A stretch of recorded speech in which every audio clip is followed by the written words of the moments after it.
Hi,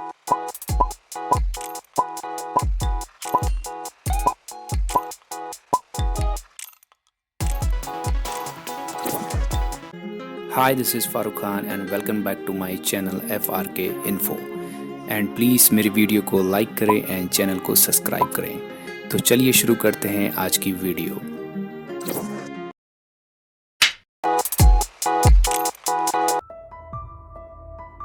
Germany एक खूबसूरत देश है।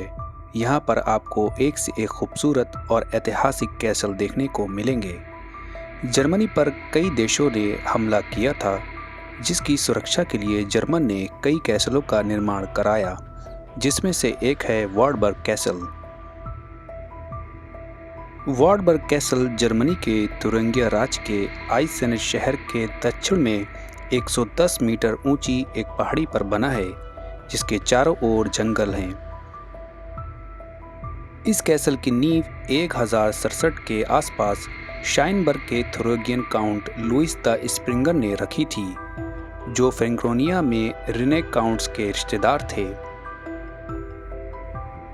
वार्टबर्ग कैसल थुरिंगिया में सबसे अधिक देखे जाने वाला कैसल है और इसकी ऐतिहासिक और धार्मिक महत्व के कारण यूनेस्को के विश्व धरोहर में शामिल है। आपको जानकर हैरानी होगी कि मार्टिन लूथर, एक जर्मन पादरी, सन 1521 में कैथोलिक चर्च छोड़ने के बाद वार्टबर्ग कैसल में रहते थे। इसी कैसल में उन्होंने 10 सप्ताह में बाइबिल का जर्मन में अनुवाद किया था। जर्मनी के सबसे प्रसिद्ध लेखक जोहान वॉल्फगैंग वॉन गोएथे ने सन 1777 में वार्टबर्ग कैसल में 5 सप्ताह बिताए, जिसके दौरान उन्होंने महल के विभिन्न रेखाचित्र बनाए, जो रेखाचित्र आप यहाँ पर देख सकते हैं। ये कैसल होने के अलावा इस कैसल में कई साहित्य विद्वानों का निवास रहा है। अतीत में ये कैसल प्रसिद्ध कवियों को आकर्षित करने और यहाँ तक कि एक वार्षिक कविता प्रतियोगिता की मेज़बानी करने के लिए जाना जाता था।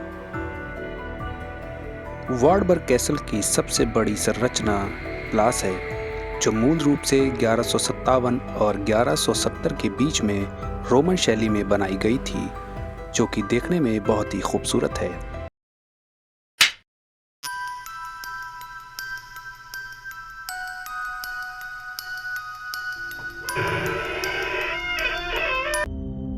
फ्रैंकस्टाइन कैसल जर्मनी का एक खूबसूरत और ऐतिहासिक कैसल है।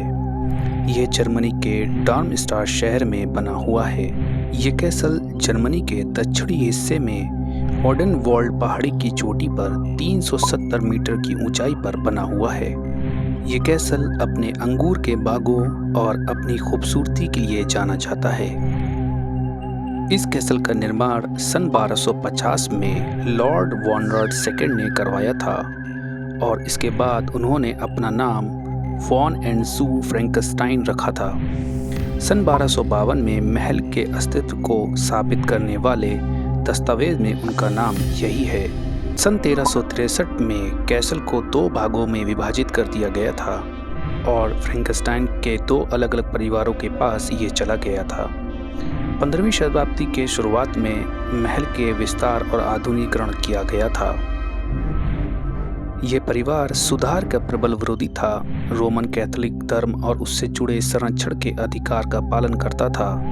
इसके अलावा क्षेत्रीय संघर्षों और डार्मस्टाड के साथ जुड़े विवादों के बाद परिवार के मुखिया लॉर्ड जॉन फर्स्ट ने सन 1662 में इसको बेचने का फैसला किया।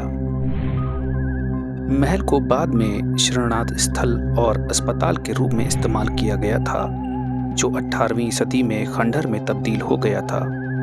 आज जो 2 मीनारें इतनी खास हैं, वो 19वीं शताब्दी के इतिहास में बनाई गई थी। सन 1952 में हैलोवीन की रात जॉन कील ने लाइव रेडियो प्रसारण के लिए महल का पता लगाने के लिए 3 अमेरिकी सेना नेटवर्क के रिपोर्टर को फ्रैंकस्टाइन कैसल भेजा था। रिपोर्टरों को बताया गया था कि एक स्थानीय ने दावा किया है कि यहाँ पर फ्रैंकस्टाइन का राक्षस है, लेकिन ऐसा वहाँ पर कुछ भी नहीं था, बस एक पुतला था जिससे कॉल नेल्सन डर गए थे। ये कैसल अब खंडर हो चुका है। इसके कई हिस्से टूट चुके हैं।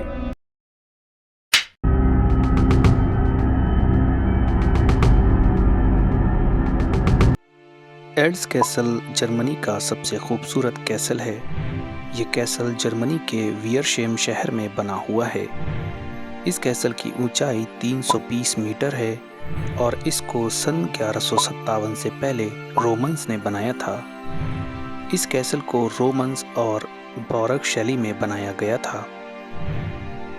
ये कैसल चारों ओर जंगल से घिरा हुआ है। ये 230 फीट ऊंची पहाड़ी पर बना हुआ है जो 3 तरफ से एल्सबैक नदी से घिरा है।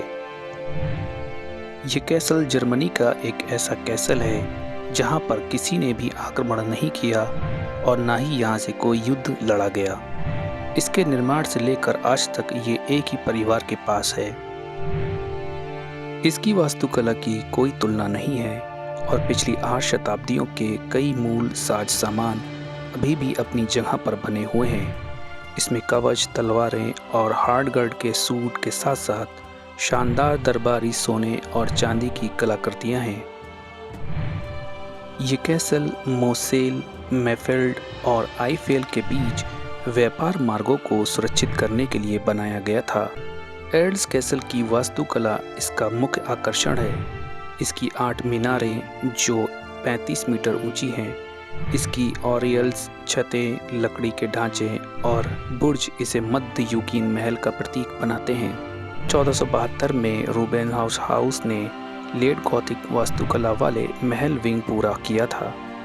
इमारतों में रूनाबिच, लोअर हॉल, लिविंग रूम और भव्य रूप सजी दीवारों के साथ साथ शामिल है।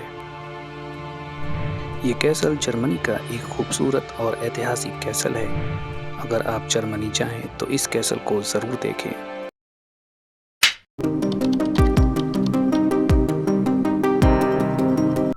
ड्रेसडेन कैसल, जिसे लोग रॉयल पैलेस के नाम से भी जानते हैं, ये कैसल जर्मनी के ड्रेसडेन सिटी में बना हुआ है। ये कैसल जर्मनी के ड्रेसडेन सिटी का सबसे पुराना और ऐतिहासिक कैसल है। ये कैसल अपनी वास्तुकला और खूबसूरती के लिए पूरी दुनिया भर में जाना जाता है, जिसको देखने के लिए दुनिया भर के लोग यहाँ पर आते हैं। इस कैसल का निर्माण 12वीं शताब्दी में हुआ था और इसको रोमन शैली में बनाया गया था। ये कैसल 400 सालों तक अल्बर्टाइन हाउस ऑफ वेटिन का निवास स्थान रहा था। इसके बाद सन 1697 से सन 1763 तक ये पोलैंड के राजाओं का निवास स्थान रहा है। उसके बाद ये सन 1547 से सन 1806 तक ये इलेक्टर्स का निवास स्थान रहा है। उसके बाद सन 1806 से सन 1918 तक ये सैक्सोनी के राजाओं का निवास स्थान रहा है। ये कैसल अब एक म्यूजियम में तब्दील हो गया है। इस कैसल को देखने के लिए आपको $10 से $50 का टिकट लगता है, जिसमें आप ग्रीन वॉल्ट, न्यूमाजिक कैबिनेट, प्रिंट, ट्रावाइन और फोटो संग्रह, तुर्की चैम्बर, ड्रेसडेन आर्मरी और वास्तुकला का पुस्तकालय और ड्रेसडेन राजकला संग्रह देख सकते हैं। सन 1701 में एक विनाशकारी आग के बाद ऑगस्टन तृतीय ने बारोक शैली में इसका पुनर्निर्माण किया था। सन 1914 में महल में इन फ्लोर हीटिंग और बिजली की रोशनी जोड़ी गई थी और फरवरी सन 1945 में तृतीय विश्व युद्ध में जर्मनी के आत्मसमर्पण से ठीक 3 महीने पहले ड्रेसडेन का अब विवादास्पद बमबारी विनाश हुआ। ड्रेसडेन ना तो जर्मन युद्धकालीन उत्पाद के लिए महत्वपूर्ण था और न ही एक प्रमुख औद्योगिक केंद्र था और बड़े पैमाने पर हवाई हमले से इसका विनाश हुआ। द्वितीय विश्व युद्ध की समाप्ति के बाद ड्रेसडेन रूसी नियंत्रण के तहत पूर्वी जर्मनी का हिस्सा बन गया। सन 1946 में खंडरों की सुरक्षा के लिए एक स्थायी छत लगाई गई थी और सन 1960 में इसका फिर से पुनर्निर्माण किया गया।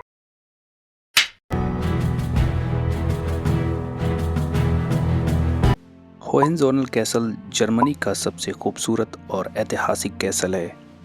ये कैसल लगभग 1000 साल से भी ज़्यादा पुराना कैसल है। यह जर्मन का 3 सबसे बड़े और ऐतिहासिक कैसलों में से एक है। ये कैसल जर्मनी के बेसेंजन शहर में बना हुआ है। अगर इसके क्षेत्रफल की बात करें तो ये लगभग 2800 फीट में फैला हुआ है और इस कैसल को हाउस ऑफ होहेंज़ोलन भी कहते हैं। अगर हम इस कैसल के ओनर की बात करें तो यहाँ पर अलग अलग वक्त में अलग अलग राजाओं ने राज किया है, जिसमें से George Friedrich, prince of Persia 3rd and 4th, Karl Friedrich और prince of Hohenzollern 1 and 4th ने यहाँ पर राज किया है। और इस कैसल के आर्किटेक्ट फ्रेडरिच ऑगस्ट स्टलर थे। ये कैसल जर्मनी के केंद्रीय वुडेनबर्ग के स्वाबियन जुरा के किनारे पर हैचिंगन के ऊपर और दक्षिण में माउंट होहेंज़ोलन के ऊपर स्थित है। पहाड़ पर पहला किला 11वीं सदी की शुरुआत में बनाया गया था। इन वर्षों में हाउस ऑफ होहेंज़ोलन कई बार विभाजित हो गया, लेकिन महल स्वाबियन शाखा में बना रहा। फ्रैंकोनियन प्रेडेगियन कैंड्रिच शाखा के वंशवादी वरिष्ठों ने बाद में अपना शाही सिंहासन हासिल कर लिया। स्वाबिया के मुक्त शाही शहरों द्वारा 10 महीने की घेरी के बाद सन 1423 में इस महल को पूरी तरह से नष्ट कर दिया गया था। दूसरा महल एक बड़ा और मजबूत ढांचा सन 1454 से सन 1461 तक बनाया गया था, जो 30 साल के युद्ध के दौरान कैथोलिक स्वाबियन होहेंज़ोलन के लिए एक शरण के रूप में कार्य करता था। 18वीं शताब्दी के अंत तक यह माना जाता था कि इसने अपना रणनीतिक महत्व खो दिया है। तीसरा और वर्तमान महल सन 1846 और सन 1867 के बीच पर्शिया के होहेंज़ोलन वंशज राजा फ्रेडरिक विलियम चतुर्थ द्वारा एक पारिवारिक स्मारक के रूप में बनाया गया था। होहेंज़ोलन परिवार का कोई भी सदस्य स्थायी या नियमित निवास में नहीं था। जब यह पूरा हो गया था और 19वीं सदी के अंत और 20वीं शताब्दी के शुरुआती जर्मन साम्राज्य के 3 जर्मन सम्राटों में से किसी ने भी महल पर कब्जा नहीं किया था। सन 1945 में ये संक्षेप में जर्मनी के पूर्व क्राउन प्रिंस विल्हेम का घर बन गया। अगर आपको वीडियो पसंद आई हो तो वीडियो को लाइक करें और चैनल को सब्सक्राइब करें। Thank you so much.